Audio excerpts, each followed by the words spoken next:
In a world where elder gods live and the occult have far overstayed its welcome, as sentience is livestock quality and the veil is thin, there is but one grim bastion standing between civilization and utter annihilation.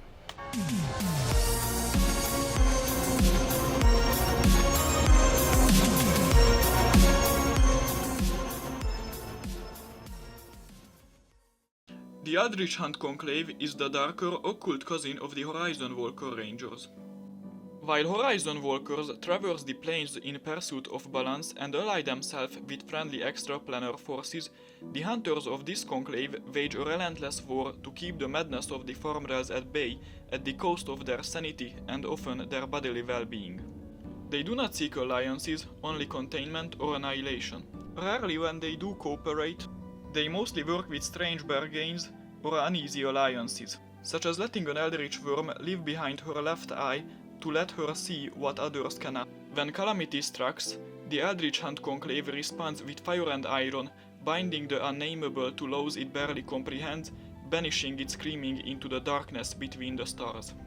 So while a Horizon Walker hop planes, make friends with Fae, and uses the Nether for highway, the Eldritch Hunt playstyle can be better described as: wake up at 2 AM, consult with Greg about an incoming apocalypse. I'm willing to bet he is imaginary. Consume multiple handfuls of unlabeled alchemical compounds, and go to deal with whatever the fuck just awoke beneath the sea. Calamity is but a Tuesday for them, as most Eldritch Hunters have so enough messed up stuff in their lifetime that another brainworm is just a minor inconvenience. At the beginning of this subclass, you can find an Eldritch Affliction table.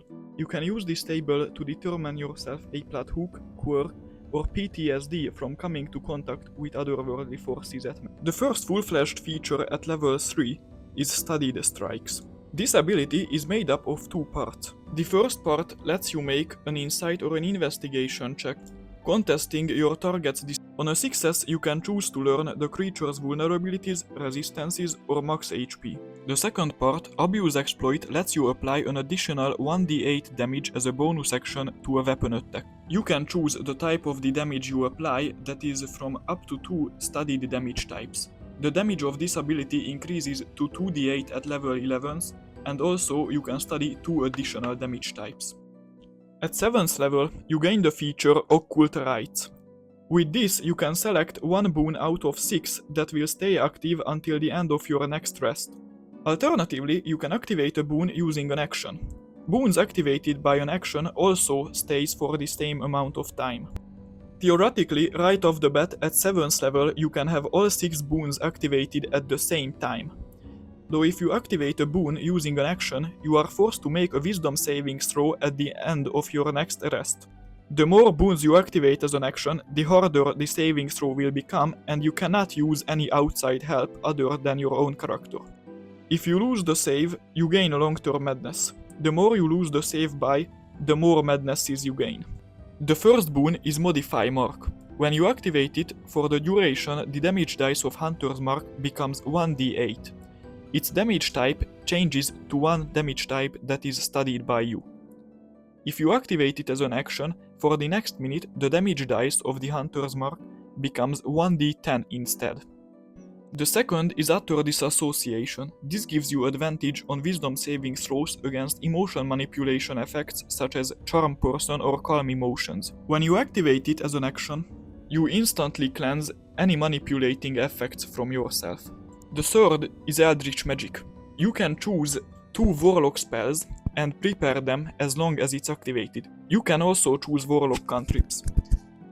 This is one of the strongest boons, allowing you great utility and to choose from a repertoire of spells even in the middle of the day. The fourth boon is Otherworldly Power. This increases your spellcasting modifier for spellcasting purposes by 1 and lets you add an additional 1d4 for spellcasting checks, such as Counter Spells check to counter a higher level spell. The fifth is Halt Entropy.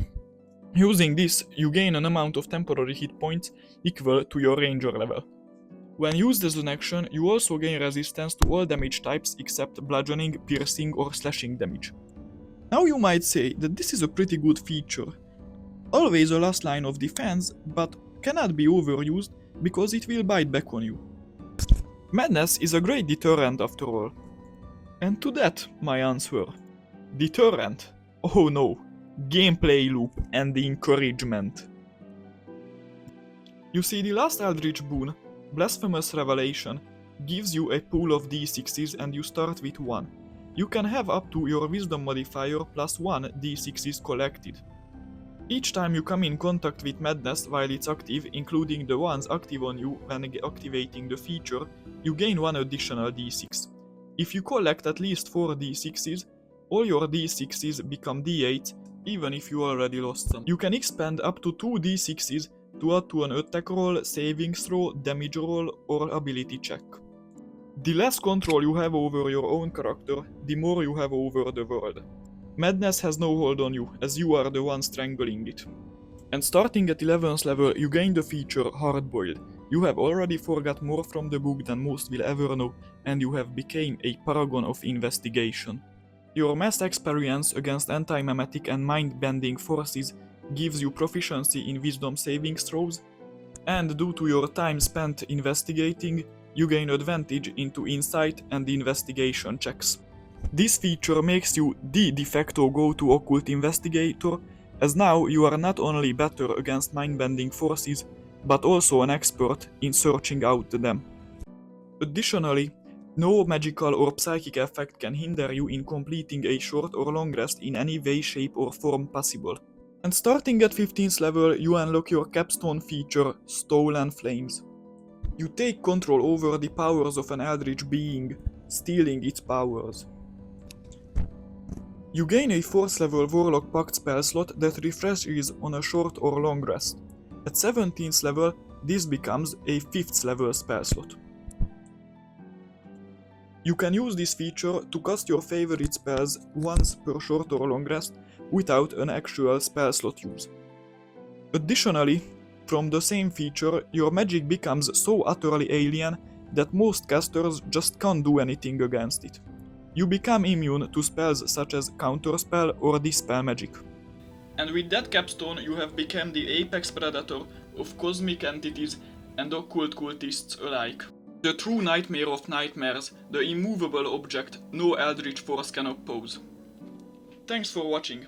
If you have enjoyed this video, don't forget to hit that like button, subscribe and ring the bell so you never miss a new upload. Also, don't forget to visit my Patreon and check out the free Ironbound Seeker's Guide playtest material.